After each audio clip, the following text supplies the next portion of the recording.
Alors je dirais que ce que je retiendrai de ce séminaire, c'est il y a deux mots-clés, développement durable et co-construction. C'est des choses qu'on a entendues tout au long des trois journées. Donc, développement durable, moi je suis particulièrement intéressée par ces thématiques-là, de par mon travail, et j'ai trouvé que la Finlande était extrêmement ambitieuse sur cette thématique, avec un souhait d'être à la neutralité carbone en 2045, alors que la France n'annonce une neutralité carbone qu'en 2050.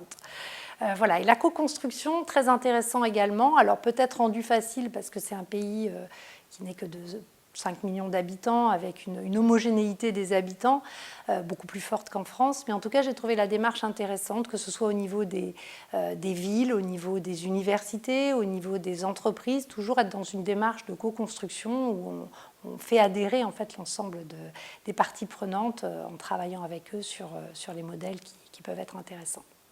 Alors tout ça, je pense, concourt au fait que les habitants de la Finlande ont été reconnus comme étant les plus heureux de la planète en 2018, avec quasiment 200 pays qui ont été interviewés. Donc je pense que le fait de co-construire, le fait d'être dans un pays qui s'intéresse à l'environnement et à la transition écologique, y est pour beaucoup. C'est Catherine Métivier, qui est maître de conférence dans une université de sciences appliquées et qui nous a fait partager en fait son ressenti par rapport aux différences entre le modèle finlandais d'enseignement supérieur et le modèle français. Et j'ai trouvé ça vraiment enrichissant parce que autant on connaît bien le modèle éducatif finlandais à la on va dire école primaire, école secondaire, mais on en entend peu parler pour l'université. Et là, on voit que clairement, les enseignants sont au service de la réussite des étudiants. Ils ne sont pas mis sur un piédestal, ils sont vraiment au même niveau que les étudiants, avec des interactions au quotidien, une possibilité de remise en question par les étudiants, alors toujours avec bienveillance, de ce que j'ai pu comprendre. Et ça, c'est propice à la réussite des étudiants parce qu'il n'est jamais question d'échec, en fait. On considère que tout le monde va réussir. Par contre, chacun prend son temps. Et il est possible en Finlande de réintégrer l'université à différents moments de sa vie. On peut passer par des expériences enrichissantes en travaillant tout de suite après le bac ou en partant à l'étranger.